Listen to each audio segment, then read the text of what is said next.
শুরু করিতেছি মহান আল্লাহর নামে, যিনি পরম করুণাময় এবং অত্যন্ত দয়ালু। অনেকদিন পর ভিডিওতে আসলাম। আমি আপনাদেরকে একটা কথা বলতে চাই যে দেখেন, যখন 5ই আগস্টের পরে অনেকে আমাদের বলছেন যে তুমি অনেকেই ইন্ডিয়া দিয়ে চলে যাওয়ার কথা বলছেন, আমেরিকা চলে যাওয়ার কথা বলছেন, কিন্তু আমার কাছে আমার মনে কখনোই সায় দেয়নি। আমার কাছে মনে হয়েছে যে আমি কোনোদিন কোনো দুর্নীতি করি নাই। আমি ঢাকা শহরে 10 বছর ব্যারিস্টার থাকার পরেও আমি কোনো প্লট আমার নাই, ফ্ল্যাট নাই, আমার একটা গাড়ি ছাড়া আমার নামে কোনো সম্পদ নাই। তারপরেও আমি কোনো অপরাধ করি নাই। কেন আমি আমার দেশ ছেড়ে যাব? কারণ আমার দেশে তো, এই দেশেই তো আমার লাশ আসবে, এখানেই আমার কবর হবে, এটাই আমার বিশ্বাস।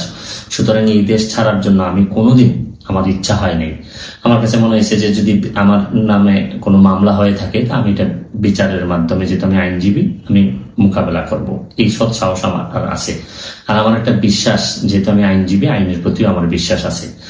আমার অনেক সুযোগ থাকা সত্ত্বেও আমি অনেক সম্পদ করতে পারতাম। আমার হালাল ইনকাম দিয়ে আমি অনেক সম্পদ করতে পারতাম, কিন্তু পুরা টাকাটা আমি আমার চুনারঘাট, মাধবপুর এবং বিভিন্ন জায়গায়, ইভেন বন্যার সময়, দেশের বিভিন্ন বন্যার ক্রাইসিসে আমি চেষ্টা করছি মানুষের কল্যাণে দাঁড়ানোর। ইভেন সংস্কারের যে কার্যক্রম, এই কার্যক্রমেও আমি এমন সব লোকের বিরুদ্ধে মামলা করছিলাম যাদের বিরুদ্ধে এখন মামলা চলতেছে, কাজ হচ্ছে। এগুলা প্রথমে আমিই শুরু করছিলাম। তারপর আমি মনে করি যে দেশের কল্যাণে এটা কাজ করে যেতে হবে, এখানে ক্রেডিট নেওয়ার কিছু নাই। যদি দেশকে ভালোবাসেন, দেশের সংস্কারে কাজ করতে হবে, এটাই স্বাভাবিক। আমি মনে করি যে যদি সংস্কারের জন্য আবারও কাজ করার সুযোগ পাই, আমি কাজ করব।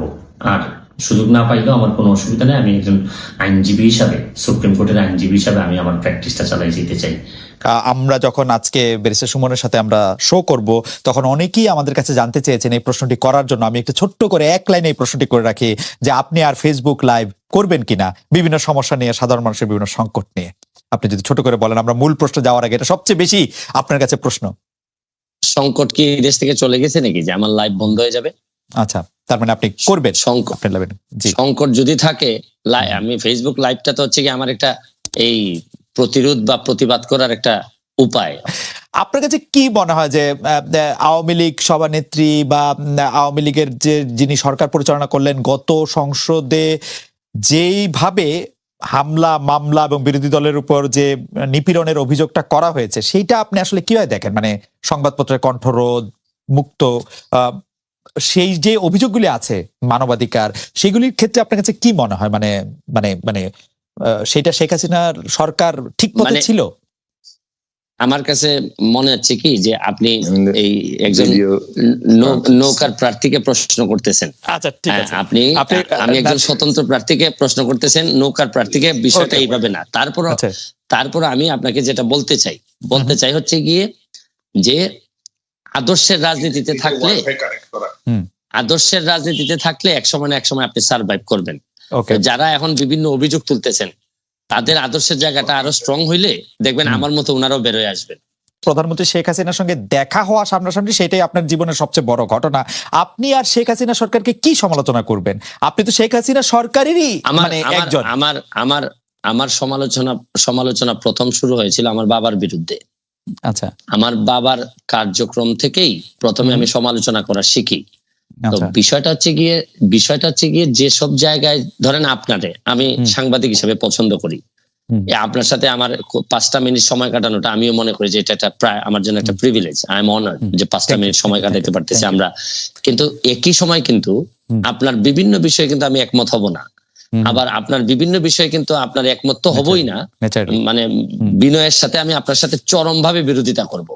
আমি কিন্তু বিষয়টা কিন্তু এরকম যে আমি হয়তো আপনার পক্ষে না, আপনার সাথে একমত না, কিন্তু আপনি যাতে আপনার পক্ষ কথা বলতে পারেন, এটার স্বাধীনতা আমি স্বাধীনতায় বিশ্বাস করি। সুতরাং এখানে বুঝতে হবে যে জননেত্রী শেখ হাসিনা সরকার প্রধানের সাথে সাথে উনি বঙ্গবন্ধু কন্যা, জাতির জনকের কন্যা। উনার সাথে কিন্তু উনার কয়েকটা আইডেন্টিটি আছে, আপনারা হয়তো অনেকে একসাথে করে ফেলেন। আমার কাছে কিন্তু দেখেন, আমি কিন্তু এই এমপি হওয়ার আগেই বাংলাদেশ আওয়ামী লীগের প্রচার সম্পাদক যিনি বর্তমানে, তার বিরুদ্ধে মামলা হয়ে বাদী হয়ে কিন্তু আমি মামলা করেছি। সুতরাং আমি আওয়ামী লীগ করি, আওয়ামী লীগকে বঙ্গবন্ধুর আদর্শকে ধারণ করি, বহন করি, কিন্তু যেসব জায়গায় আমার সমালোচনা করার, যেসব জায়গায় আমার প্রতিবাদ করার, এই জায়গায় তো আমি বন্ধ হয়ে নাই, বা আমি কখনো আটকে থাকি নাই, বা চেষ্টা করছি, আমি যতটুকু পারছি আমি চেষ্টা করছি। এইখানে বঙ্গবন্ধু কন্যার সাথে দেখা করতে পারাটা আমার জন্য একটা সম্মানের। এইখানে আপনারা মিলাই ফেলবেন না, কিন্তু উনি সরকার প্রধান যখন হবেন তখন সরকারের দায় যতটুকু থাকবে, যতটুকু উনার নেয়ার বিষয় আছে, এখানে আমি হয়তো উনাকে বলবো যে মাননীয় নেত্রী, এখানে আমার মনে হয় কাজ করার সুযোগ আছে। আমার হয়তো বলার এখানে একটা জিনিস হয়েছে কি, এবার সংসদে আপনি কখনো কোনো খারাপ ভাষা হয়তো শুনবেন না, বকাবকি শুনবেন না, গালাগালি শুনবেন না। এইবারের সংসদ হবে ভদ্রলোকের সংসদ। এখানে আপনি দেখবেন, কিন্তু বিরোধিতা কি হবে, মানে আপনি মনে করছেন চরম বিরোধিতা হবে। কিন্তু আপনি তো অরিজিনালি নৌকা, মানে আপনি নিজেও নিজেরে বলেন, এমনিও বলেন। না, এইখানেই প্রবলেমটা হচ্ছে গিয়ে, আমি বঙ্গবন্ধুর আদর্শকে ধারণ করি, এবং আদর্শকে ধারণ করা মানে কি, মানে হচ্ছে গিয়ে উনার যে আদর্শটা আছে, এইটা আমাদের একটা কনস্টিটিউশনের মতো, যে হাইকোর্ট কিন্তু কনস্টিটিউশনকে মানে, কিন্তু যখনই কনস্টিটিউশন ভায়োলেট করার বিষয় আসে তখন কিন্তু হাইকোর্ট একটা রুল দিয়ে দেয়।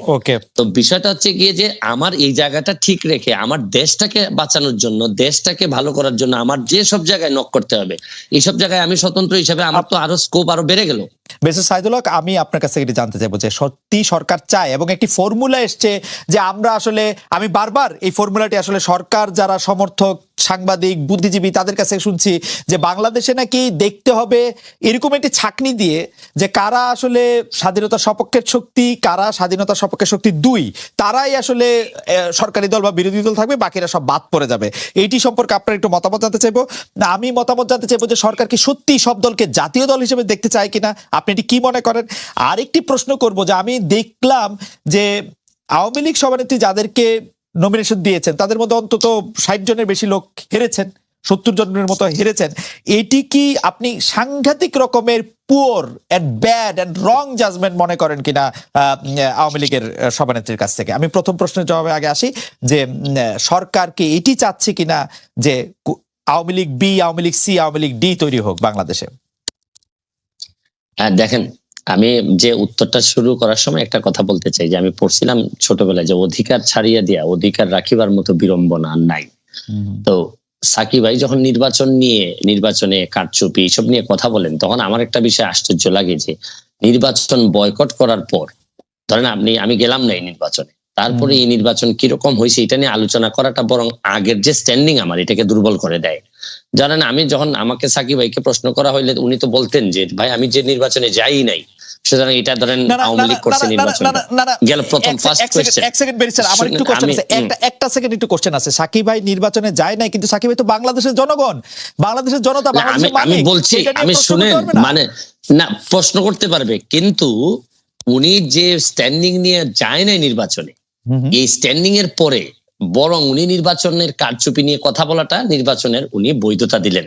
এটা হচ্ছে কি আমি ব্যক্তিগতভাবে মনে করি, আপনারা দ্বিমত করতে পারেন না, এটা আমার মত হচ্ছে কি যে আমি যখন যে নির্বাচনে যান আমি আপনার কাছে ক্ষমতা দিয়ে দিলাম, ভাই যান, আপনি আপনার সাথে আমি নাই, আপনার আন্ডারে আমি নির্বাচন করব না।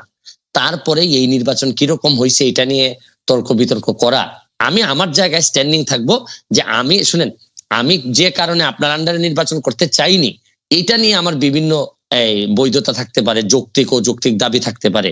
এই দাবি কিন্তু এখন আর উনাদের কিন্তু এখন আর এই জায়গা নাই। এখন হচ্ছে গিয়ে ঠিক মতো নির্বাচন হয়েছে কিনা, ভোটার ঠিক মতো আসছে কিনা, এই জায়গায় চলে আসছেন উনারা। সুতরাং আগের বিষয়টা একটা হালকা হয়ে গেছে।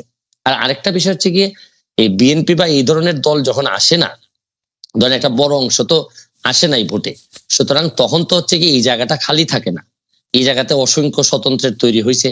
এবং আপনারা কিন্তু আমার বিশ্বাস একটা যে আশ্চর্য হবেন এইবারের স্বতন্ত্রদের পারফরমেন্স দেখে, সংসদের ভিতরেও পারফরমেন্স দেখে আপনারা আশ্চর্য হবেন। এখন এই জায়গায় আমি একটা প্রশ্নের কথা আপনাকে বলতে চাই, যেমন ধরেন আমি স্বতন্ত্র, কিন্তু স্বতন্ত্র হইল দুইটা জায়গায় আপনি আমাকে আনকম্প্রোমাইজিং।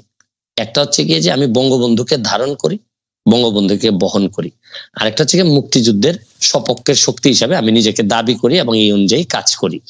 এই জায়গাটাকে আপনি যদি বলেন যে এই জায়গা যেহেতু আপনি মানেন, তাহলে আপনি বি টিম, তাইলে আমি সম্মানের সাথে আপনার সাথে দ্বিমত করতে চাই। আমার প্রশ্ন হচ্ছে গিয়ে যে বাংলাদেশে এই দুইটা জিনিস না মানার পরে আমার কাছে মনে হয় যে এটা খুবই হতাশাজনক। আপনার সাথে আমার আর বক্তব্য চলে না। ওকে, কারণ আমি এই জায়গায় কোন ধরনের কম্প্রোমাইজ আমি করব না, বরং বিরোধী দল যারা করবেন, ধরেন বিরোধী দল ওকে, বঙ্গবন্ধুর যিনি মানবেন না, তিনি আসলে এই দেশে জাতির জনককে যিনি মানবেন না, বা এই তখন তো বিরোধী দলের আমার এই কনসেপ্টটা আমার কাছে খুবই হেইজি মনে হয়। তা আপনি এই বি টিমের যেটা বলতেছেন, Awami League B team, C team কিনা বা জাতীয় এরকম হচ্ছে কিনা, এখানে আমি স্পষ্ট বলতে চাই যে বহুদিন পর সংসদে একটা বিরোধী দল পাবে যারা বঙ্গবন্ধুকে জাতির পিতা মনে করে, বঙ্গবন্ধুর আদর্শকে ধারণ করে মুক্তিযুদ্ধের সপক্ষে। আমি একটা ছোট ছোট কয়েকটা প্রশ্ন করতে পারি। এক নম্বর প্রশ্ন হচ্ছে, আপনি ছোটই করবেন, আমি জানি আপনি ছোটই করবেন, আমি জানি এই ব্যাপারে আমার অভিজ্ঞতা আছে, আপনি বলেন। জি, আপনি কি মনে করেন কিনা এই সরকার গত 15 বছর ধরে, গত 5 বছর ধরে বঙ্গবন্ধুর আদর্শ ধারণ করে? বঙ্গবন্ধুর আদর্শ ধারণ করা মানে কি, মানে আওয়ামী লীগের বিরুদ্ধে যেসব অভিযোগ, আমি খালি আর্থিক অভিযোগগুলি আপনাকে শুধু মনে করে দিতে চাই। আমি শুধু মনে করে দিতে চাই আওয়ামী লীগের সরকাররা কিরকম, আওয়ামী লীগের সরকারে যারা ছিল তারা কিরকম আঙ্গুল ফুলে কলা গাছ হয়েছে, সেটা আমি শুধু মনে করে এখানে আমি উত্তর দিচ্ছি আপনাকে। আমি এই জায়গাতেই থাকতে চাই। আপনি মুক্তিযুদ্ধের চেতনা বলতে আপনি মনে করেন যে এই জায়গায় থাকতে চাই, ভোট হবে হচ্ছে আমরা, এই জায়গায় আমি আর থাকতে চাই। জি, আমি এই জায়গায় থাকতে চাই, এই জায়গায় থাকতে চাই। বলেন। এই যে দুর্নীতি, জি, দুর্নীতি হচ্ছে কি শরীরটার মধ্যে নিজের শরীরে ক্যান্সার হওয়ার মতো, যে জায়গাটাতে ক্যান্সার হবে এই জায়গাটা কেটে ফেলতে হবে। এখন আপনি এইসব বিষয়ে আমি সারা দিন আপনার সাথে আলোচনা করতে রাজি। বঙ্গবন্ধুর চেতনা, বঙ্গবন্ধুর আদর্শ মানে একই সাথে আপনি এই কথা বলে আপনি দুর্নীতি করতে পারবেন না। এই দুর্নীতি যেদিন আপনি করবেন তখন আপনার এই জায়গাটাকে আপনি আসলে রীতিমতো আপনি এই জায়গাটাকে নষ্ট করে দিলেন। এই ব্যাপারে আপনার সাথে আমার কোনো দ্বিমত নাই। ধরেন আপনি দুর্নীতি বলেন, সন্ত্রাস বলেন, মাদক বলেন, এগুলা তো আলটিমেটলি আমাদের যেভাবে কনস্টিটিউশনের বাইরে যায়, বঙ্গবন্ধুর আদর্শের বাইরে যায়। এই ব্যাপারে আমি কিন্তু আপনার সাথে কোনোভাবেই দ্বিমত করব না। এবং এই কারণেই আমার যে ব্যারিস্টার সুমন হয়ে ওঠার যে গল্প, এখানে কিন্তু দেখেন আমার আওয়ামী লীগ করেও আওয়ামী লীগের প্রচার সম্পাদকের বিরুদ্ধে আমি মামলায় বাদী। আমি আওয়ামী লীগ করেও আমি যতজন মন্ত্রীর বিরুদ্ধে আমি কথা বলছি সবই হচ্ছে গিয়ে দুর্নীতি সংক্রান্ত বিষয় নিয়ে আমি কথা বলছি। আমি বলছি যে এটা কোনোভাবেই বঙ্গবন্ধুর আদর্শ হইতে পারে না। আমার সাথে আমি যুবলীগের আইন সম্পাদক হিসাবে অব্যাহতি পাই কেন, আপনি এটাও জানেন যে আমি যুবলীগের আইন সম্পাদক। আপনি প্রথম আমার ইন্টারভিউ নেন যুবলীগের আইন সম্পাদক হওয়ার পর। আমার অব্যাহতির কারণটা কি ছিল? আমার কারণটা ছিল আমি বলছিলাম যে একজন ওসি সাহেব আওয়ামী লীগ করার দরকার নাই।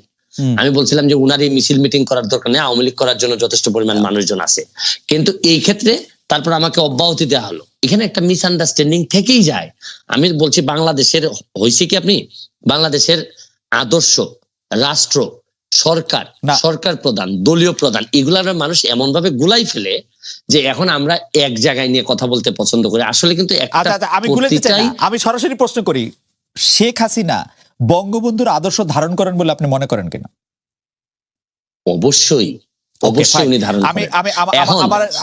আমার এই পর্যায়ের কোনো প্রশ্ন নাই। আপনি মনে করেন যে উনি বঙ্গবন্ধুর আদর্শ ধারণ করেন। আপনি তো বিলাত থেকে পাশ করা ব্যারিস্টার, ওয়েস্টমিনিস্টার আদলে যে সংসদীয় গণতন্ত্রের পদ্ধতি আমাদের এখানে আছে, সেই পদ্ধতি কি এখনো মানে দ্বাদশ জাতীয় সংসদের পর আর কার্যকর বলে বলা যায়? আমরা কি এটাকে একটা সংসদীয় গণতন্ত্রের মাধ্যম বলবো নাকি একটা প্রেসিডেন্সিয়াল মাধ্যম বলবো? কারণ হচ্ছে যে আমি এখন পর্যন্ত এই সংসদে আসলে বিরোধী দল কে সেটা বুঝতে পারছি না, বা কারা সরকারের বিরোধী সেটা বুঝতে পারছি না। আমি আমার কলিগদের সাথেও কথা বলছিলাম, তারাও খুব ভালো বুঝতে পেরেছেন ব্যাপারটা এরকম না। ব্যারিস্টার সাইদুল হক, আপনি যদি আমাদেরকে একটু সাহায্য করেন যে এই সংসদে বিরোধী দল কে, বা এটা আসলেই একটা সংসদীয় গণতন্ত্রের অবস্থা আছে না একটা প্রেসিডেন্সিয়াল গভর্নমেন্টের জায়গায় চলে এসছে ব্যাপারটা? না, এটার জন্য কিন্তু আমাদের আরেকটু সময় লাগবে। এখানে জাতীয় পার্টি আছেন 11টি আসন নিয়ে। এখানে যদি স্বতন্ত্র থেকে যদি বিরোধী দলীয় কোনো মোর্চা না হয় তাহলে তো এখানে জাতীয় পার্টি বিরোধী দল হিসাবে থাকবেন। এবং স্বতন্ত্র, আমার কাছে একটা জিনিস মনে হয়েছে যে যারা এবার স্বতন্ত্রতে আসছেন তাদের এক একজনকে আমার মনে হয়েছে এক একটা বিরোধী দলের মতো। যদিও আপনি এই যে ওয়েস্টার্ন ডেমোক্রেসির কথা যদি বলেন, এখানে আমাদের দেশে অনেকটুকু ভিন্নতা আছে বা পরিবর্তিত পরিস্থিতিতে নানা রকম চেঞ্জ হচ্ছে। তবে আমার কাছে মনে হয় যে জবাবদিহিতা থাকার মতো যথেষ্ট সুযোগ এবার আছে। জাতীয় পার্টিকে আপনি বিরোধী দলের কথা বলছেন, কিন্তু জাতীয় পার্টিকেও কিন্তু বর্তমান যিনি প্রধানমন্ত্রী আছেন, যিনি সরকার গঠন করেছেন, তিনি 26টি আসন এমন ভাবে ছেড়ে দিয়েছেন যাতে তারা নির্বিঘ্নে পাশ করে আসতে পারেন। নৌকার মনোনীত প্রার্থীদের প্রত্যাহার করা হয়েছে, তাদেরকে দেওয়া হয়েছে। জাতীয় পার্টিকেও কি বিরোধী দল বলা যাবে? এবং জবাবদিহির জায়গায় আমি একটু আসছি জবাবদিহির প্রশ্নে, অন্য প্রশ্নে জাতীয় পার্টি প্রসঙ্গে যদি আপনার মতামত একটু আমাদের বলেন যে জাতীয় পার্টিকে কি বিরোধী দল বলা যাবে কিনা? না, জাতীয় পার্টিতে তো 26টা দেওয়ার পর ওনারা 26টাতে তো আসতে পারেননি, আসছেন মাত্র 11টাতে। রাইট। 11টাতে আসছেন, এখানেও তো একটা ছাকুনির মধ্যে মানে পড়ে গেছেন তারা, এক। আর সেকেন্ড হচ্ছে গিয়ে যে আমার একটা বিশ্বাস কি জানেন, বিরোধী দলের কনসেপ্টটা কিন্তু, আপনি একটা ডোমেস্টিক বিরোধী দল থাকলে খুব একটা লাভ হয় না, আপনাকে বিরোধিতা করতে হবে। কারণ এটা আর্টিকেল 70-র কারণে দেখা যাচ্ছে যে সরকার দলীয় এমপিরা হয়তো অনেকটুকু পারেন না, কিন্তু আমাদের যে 62 জন আমরা স্বতন্ত্র যারা আসছি, তারা কিন্তু একটা ভালো ভাইটাল রোল প্লে করতে পারবো। কারণ আমাদের উপর তো 70 কার্যকর হবে না, আর্টিকেল 70 কিন্তু কার্যকর হবে না। সুতরাং এখানে আপনি জাতীয় পার্টিকেও আমি মনে করি যে জাতীয় পার্টি ছোট আঙ্গিকে হলেও সাথে যদি স্বতন্ত্ররা থাকেন, তাহলে আপনারা একটা প্রাণবন্ত একটা সংসদ দেখতে পাবেন বলে আমার বিশ্বাস। কিন্তু ব্যারিস্টার সুমন, আপনারা যারা স্বতন্ত্র থেকে সংসদ সদস্য নির্বাচিত হয়ে এসেছেন, এমনকি নৌকা মার্কাকে হারিয়েছেন, আপনি একজন প্রতিমন্ত্রীকে বিপুল